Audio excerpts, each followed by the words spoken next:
Assalamualaikum warahmatullahi wabarakatuh. Bismillahirrahmanirrahim. Asyhadu an la ilaha illallah wa asyhadu anna Muhammadar Rasulullah. Allahumma sholli ala sayyidina Muhammad wa ala ali sayyidina Muhammad. Rabbi shrah li sadri wa yassir li amri wahlul 'uqdatam min lisani yafqahu qawli. Amin. Bismillahirrahmanirrahim. Monggo Kang Endi dari Malang. Apa ada yang ditanyakan? Assalamualaikum warahmatullahi wabarakatuh, Gus. Saya mau tanya ini, bagaimana untuk tanda-tanda orang yang sudah mencapai ma'rifat kepada Allah? Terima kasih. Waalaikumsalam warahmatullahi wabarakatuh. Alhamdulillahirabbil alamin. Bagaimanakah tanda-tanda orang yang sudah bermakrifat kepada Allah? Bagi di dalam sudut pandang orang awam atau syariat, orang yang bermakrifat itu wajib harus sakti mondroguno. Kebanyakan orang awam kalau belum sakti, belum makrifat, kalau tidak punya karomah, bukan dikatakan makrifat.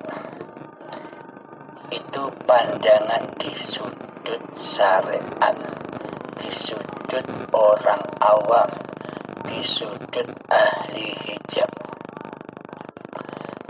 Namun tanda-tandanya di sisi Allah secara sudut pandang hakikat makrifatnya, bahwa sebenarnya hamba yang sudah bermakrifat kepada Allah itu ya tidak bisa apa-apa.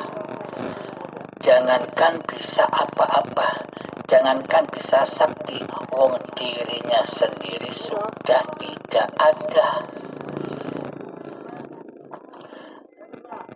Jadi orang makrifat itu sudah fana, sudah tidak wujud lagi manusianya menjadi Tuhan, karena sudah rela dan ridho kembali bertuhankan kepada Allah. Jadi manusianya sudah jadi makmum, tidak jadi imam sebelum manusia itu bermakrifat kepada Allah. Sebelum manusia itu bermakrifat kepada Allah kan jadi imam, Allahnya jadi makmum. Manusianya merasa lebih wujud daripada Tuhan pencipta diri manusianya. Terbukti Allah ditiadakan kehadirannya di hatinya. Terbukti Allah digoibkan di hatinya. Ini artinya manusianya selama ini menjadi imam bagi badannya. Karena Allahnya goib, karena Allahnya tiada, kehadirannya di hatinya, maka yang mengimami, yang jadi Tuhan selama ini kan diri kita, di hati kita. Kenapa semua ini terjadi? Kenapa kita mentuhani diri kita sendiri selama ini? Sebabnya adalah kita belum beragama di sisi Allah. Di sisi manusia kita sudah beragama. Kelihatannya agama-agama badaniyah, agama-agama simbol Islam di badan kita. Bertuhannya pun juga Allah, tapi Allahnya Allah tulisan. Yang dipikiri Allah tulisan. Yang diingat di hatinya Allah tulisan. Tulisan Allah itu makhluk, bisa dilihat, bisa ditulis, bisa disentuh. Tapi yang bernama Allah, yang mempunyai nama Allah itu beda dengan namanya. Contoh, ketika Anda menulis nama saya Abdul Halim, kira-kira tulisan nama saya itu sama tidak dengan body saya? Kan beda. Tulisan nama beda dengan si pemilik nama. Contoh lagi, mana mungkin kita bisa mengenal Allah, mana mungkin kita bisa mengingat Allah, mana mungkin kita bisa berzikir kepada Allah sementara kita belum kenal Allah, sementara kita tidak pernah jumpa sedikit pun, sedetik pun dengan Allah. Pasti hati kita akan tersesat. Ilustrasinya begini, setelah Anda kenal saya, nama saya Abdul Halim, terus setiap hari, setiap detik Anda pikiri nama saya sampai sebut di hati Anda, Abdul Halim, Abdul Halim, Abdul Halim, Abdul Halim, Abdul Halim, Abdul Halim. Akan tetapi Anda tidak pernah berjumpa dengan saya. Ketika kita berjamaah di Masjid Malang Kota, kita berdempetan, berdekatan. Kira-kira Anda kenal tidak dengan saya? Kalau saya ini Abdul Halim yang biasa Anda sebut setiap hari, setiap saat, setiap detik. Ketika badan saya dengan badan Anda berdempetan, ketika berjamaah di masjid, kira-kira Anda mengenali saya? Meskipun Anda mengenal nama saya, kan tidak kenal. Anda hanya tahu nama saya, tapi tidak kenal dengan saya. Karena Anda tidak pernah berjumpa dengan saya sedetik pun. Nah, sama halnya dengan Allah. Kita selama ini nyebut-nyebut nama Allah. Allah, Allahu, Allahu, Allah. La ilaha illallah, subhanallah, walhamdulillah, wa la ilaha illallah, wallahu akbar. Tapi kita tidak tahu siapa pemilik nama Allah. Maka selamanya kita takkan pernah bisa mengingat Allah kecuali hanya namanya. Selamanya kita takkan pernah bisa menyembah dan mengabdi kepada Allah kecuali hawa nafsulah yang berkedudukan menjadi Allah di hati kita. Kita merasa bahwa kitalah yang berzikir, kita merasa bahwa kitalah yang sholat, kita merasa bahwa kitalah yang ibadah, kita merasa bahwa kitalah yang bisa berpuasa atas puasa-puasa dohiriyah kita. Semuanya diakui kitalah sebagai pemiliknya. Lah ini kan prakteknya di hati kita bukan lillahi ta'ala, akan tetapi linafsi, milikku hamba. Bagaimana kita bisa mengabdi kepada Allah? Bagaimana mungkin kita bisa mempersembahkan seluruh ibadah kita kepada Allah sedang kita belum kenal Allah, sedang kita tidak tahu alamat kemana ibadah-ibadah ini kita haturkan. Akhirnya hawa nafsu membakar semua itu. Sejak detik-detik akhir balik tiba sampai setua ini, semuanya hangus terbakar di dalam hawa nafsu kita sendiri, di dalam linafsi kita sendiri selama ini. Maka dari itu tanda-tandanya orang yang sudah ma'rifat kepada Allah adalah orang-orang yang sudah tahu dirinya sendiri. Orang-orang yang sudah bermakrifat akan kedudukan siapa sih manusia ini? Kedudukannya di mana sih? Sifat-sifatnya bagaimana sih? Sifat-sifat manusia itu adalah seluruh manusia itu sifatnya adalah kebalikan dari sifatnya Allah. Akan tetapi berhubung selama ini kita tidak mengenal Allah, maka kitalah yang jadi Allah. Kita tidak terasa, kita tidak menyadari bahwa selama ini kitalah yang menjadi Allah. Ya enggak? Nah, setelah kita menyadari akan pentingnya bertuhan, maka makrifati dulu diri kita. Man arfa nafsahu, barang siapa bermakrifat kepada diri sejatinya, maka faqad arafa rabbahu, maka ia akan bermakrifat kepada Tuhannya. Jadi sesungguhnya manusia ini adalah kebalikan dari Allah. yakni sifat manusia ini ada di dalam sifat muhalnya Allah. Cobalah buat monumen sifat diri manusia kita. Buatlah monumen yang besar, tulis di situ. 1. Sifatku hamba ini Adam, panah. 2. Sifatku hamba ini al-maut, mati. Nah, selama ini kan yang merasa wujud, yang merasa ada, yang merasa hidup kan diri kita.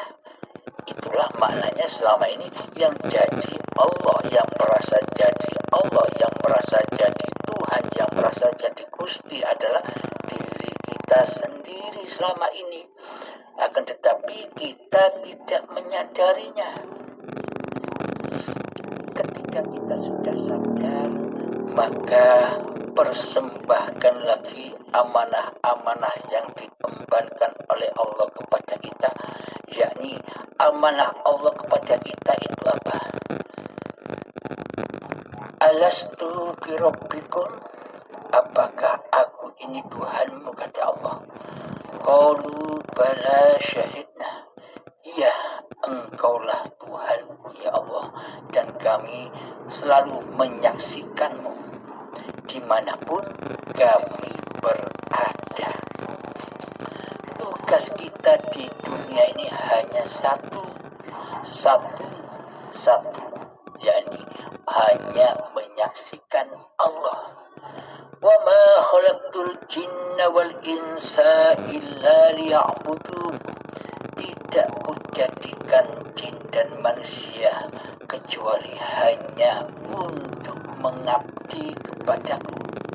Mengabdi itu jika diartikan di babakan syariatnya melaksanakan perintah-perintah Allah secara badaniah, secara syariatnya badan, sholat, puasa, zakat, haji, dan sebagainya. Akan tetapi makna abdun, makna mengabdi di sisi Allah itu adalah menyaksikan Allah di dalam segala tindak lakunya badan. Di dalam sholat juga menyaksikan Allah lah yang mensolatkan. Di dalam puasa juga menyaksikan Allah lah yang mempuasakan. Ketika zakat menyaksikan Allah lah yang menzakatkan. Ketika haji menyaksikan bahwa Allah lah yang memperjalankan badan ini untuk haji. Jadi seluruh amaliannya berpulang rojiun kepada Allah. Inilah yang dimaksud lillahi ta'ala, inilah tanda-tanda orang yang bermakrifat kepada Allah, dengan ditandai sudah panahnya diri manusianya, sudah matilah diri manusianya. Yang wujud, yang hidup, yang kuasa hanya Allah Subhanahu wa ta'ala, yakni hidup inilah Allah.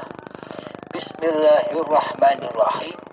Allahu la ilaha illa huwal hayyul qayyum. Allah, tiada ilah, tiada Tuhan yang berhak disembah kecuali Dialah hidup yang kekal lagi terus-menerus menghidupi seluruh ciptaannya. Jadi hidup yang selama ini kita akui sebagai hidup kita, itulah Allah, zat yang bernama Allah. Bagaimana mungkin kita bisa menyembah Allah? Bagaimana mungkin kita bisa mengabdi kepada Allah sementara kita menduduki posisi Allah selama ini? Hal bukan?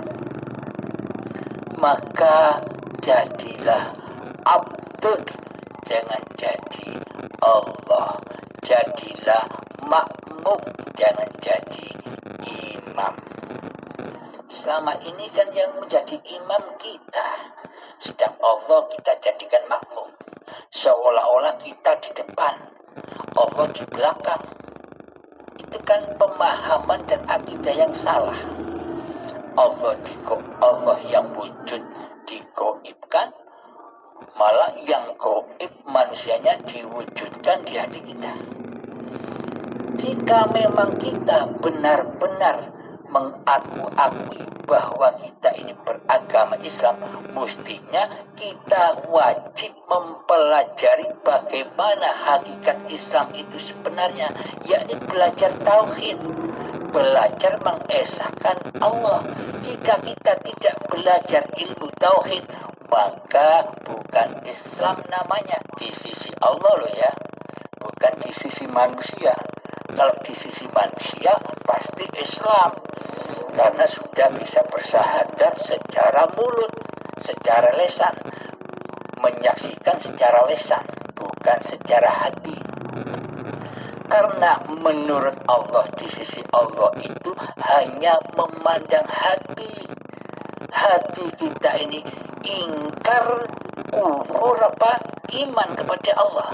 Hati kita mensekutukan Allah dengan diri kita.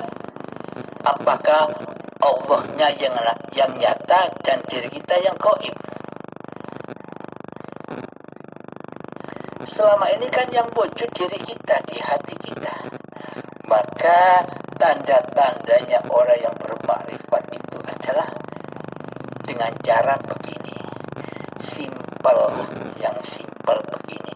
Dulu selama ini kita mentiadakan Allah di hati kita, kita menggaibkan Allah di hati kita. Ketika kita sudah sadar bahwa Allah itu wujud, bahwa Allah itu hidup, maka nyatakanlah keberadaan hakikat sifat sejati diri manusia kita, yakni panah, adam, tidak ada, maut, mati. Maka matikanlah dirimu sebelum datang matimu. Maka kita ubah keadaan hati ini, yakni kita menyaksikan bahwa hidup ini Allah. Jadi namanya hidup ini bukan Endi lagi. Hanya Endi ini hanyalah nama badan kita. Abdul Halim ini namanya badan. Badan yang dituhani itu, yang dituhani Allah. Ya hidup inilah Allah. Jadi namanya jiwa, namanya nyawa, namanya hati, namanya roh adalah hidup, yakni hidup inilah adalah Allah tetapkan dalam hati bahwa hidup yang mentuhani, yang mengutus badan ini bertindak laku apapun, datangnya dari Allah semata. Inilah yang dimaksud bertuhan.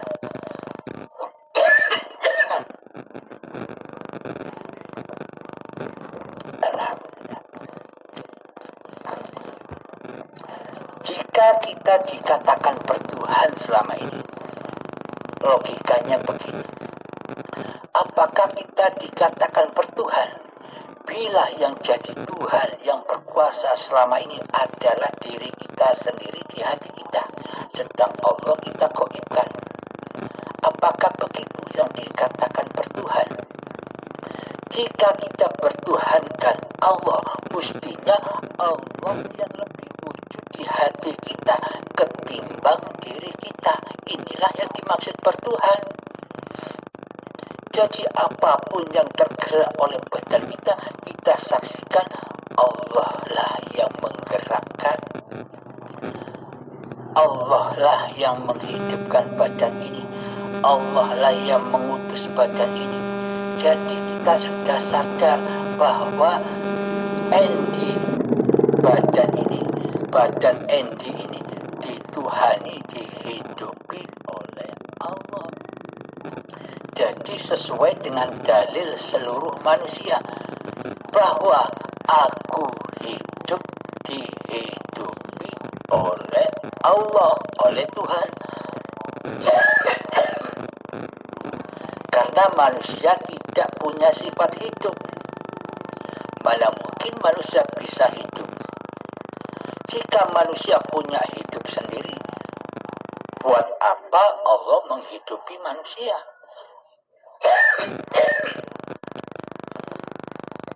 Ayatnya Allah lagi, wallahu khalaqakum wa ma ta'malun. Allah lah yang menciptakan diri manusiamu, dan Allah lah pencipta apapun yang kau perbuat. Apakah Allah salah? Tidak. Allah yang mempunyai, yang menguasai seluruh ciptaannya.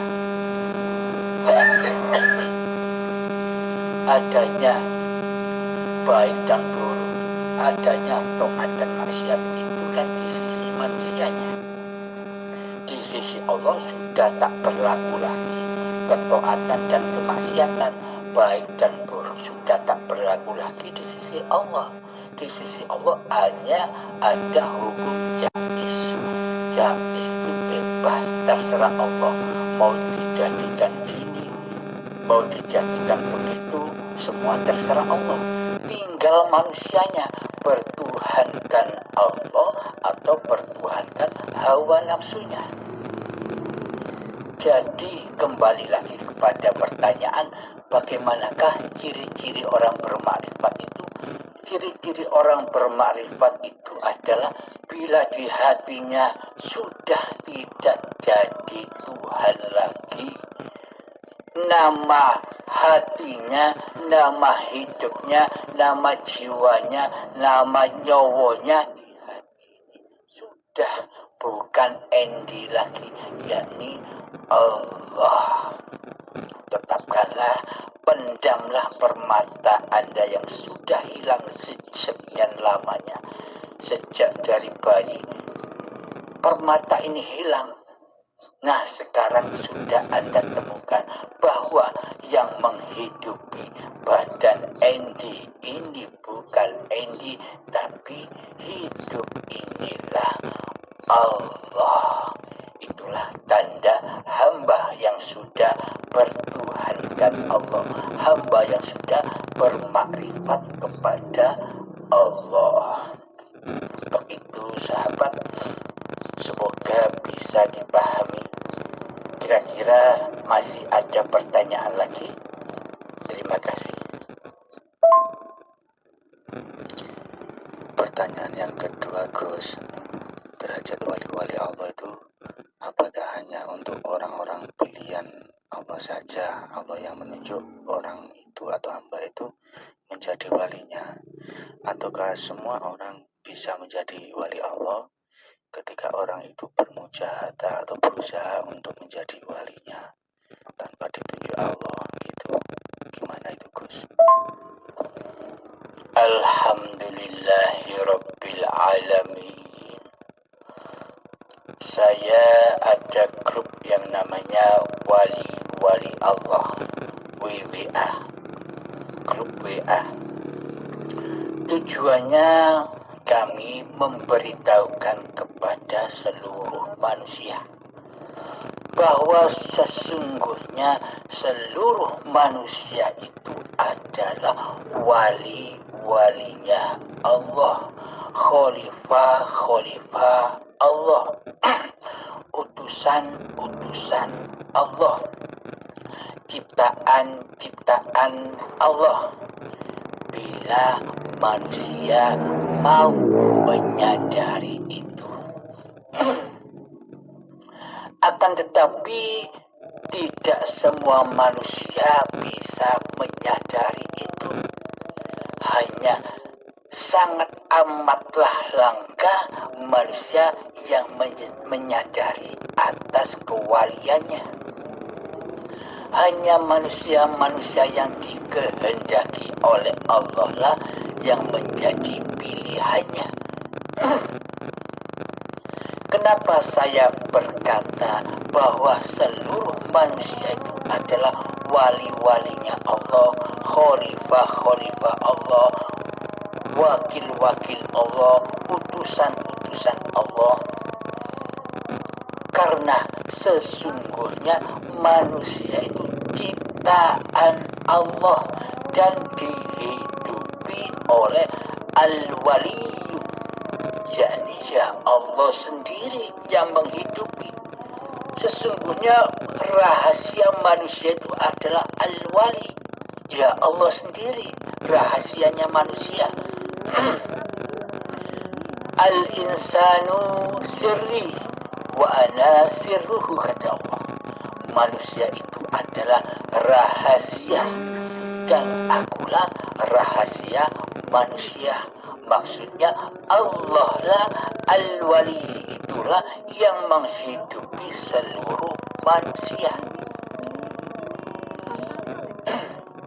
Terus ada sebagian orang menyanggah saya begini. Hai bro Abdul Halim, buset semua TTS-mu. Jangan menganggap dirimu wali. Sementara suara semut pun kamu tidak tahu. Bilangnya begitu. Terus saya jawab begini. Alhamdulillahirabbil alamin, kita semua tidak usah ngaku jadi wali. Karena kita sudah dihidupi oleh Al-Wali, yakni dihidupi Allah. Bagaimana mungkin kita ngaku jadi Allah, jadi Al-Wali? Meskipun kita tidak mengaku wali, tapi nyatanya hakikatnya yang menghidupi seluruh manusia adalah Al-Wali, yakni Hayatullah, Allah sendiri. Bagi manusia yang sudah menyadari itu, maka seluruh ibadahnya akan diterima langsung oleh Allah. Karena apa? Karena bukan ibadahnya manusia, bukan syariatnya manusia. Karena sudah berwalikan Allah yang mensyariatkan badan-badan Al-Wali, ya Allah sendiri. Maka dari itulah amal ibadahnya menjadi amal soleh karena lillahi ta'ala, karena bukan tidak diakui sebagai syariat manusianya, karena manusianya tidak mungkin bisa bersyariat tanpa Al-Wali, tanpa Allah pencipta diri manusia kita. Inilah yang dimaksud manusia, seluruh manusia itu sejatinya al-wali, waliullah. Jadi ketika manusia datang ajalnya nanti kembali kepada walinya, yakni Allah. Demikian sahabat. Namun sangat amatlah langka di dunia ini manusia-manusia yang mencari Tuhannya. Mayoritas manusia di dunia ini hidup hanya mencari dunia, hanya mencari harta daripada mencari yang menguasai, yang menciptakan dunia dan harta. Jika Anda kepingin kaya raya, jadikanlah Al-Ghani sebagai Tuhan, sebagai wali kita. Kebanyakan manusia di dunia ini tidak berwalikan kepada Allah karena Allah digoibkan, ditiadakan, tidak hudurkan di hatinya. Karena manusia lebih cinta, lebih suka berwalikan kepada awake dhewe, sing dadi wali, sing dadi pangeran, sing dadi Allah. Selama ini, ayo coba kita hayati, kita tafakuri, benar tidak? Nah, maka dari itu kembalilah ke alam ketiadaan, kewujudan diri manusia kita, ke alam kematian diri manusia kita. Maka setelah itu nyatalah al-wali, nyatalah Allah penguasa diri manusia kita. Jadi kita sudah tak kuasa lagi sebagai manusia, kita dikuasakan oleh al-wali, oleh hayatullah, oleh Allah pencipta diri kita. Kemanapun badan ini berlabuh, disitulah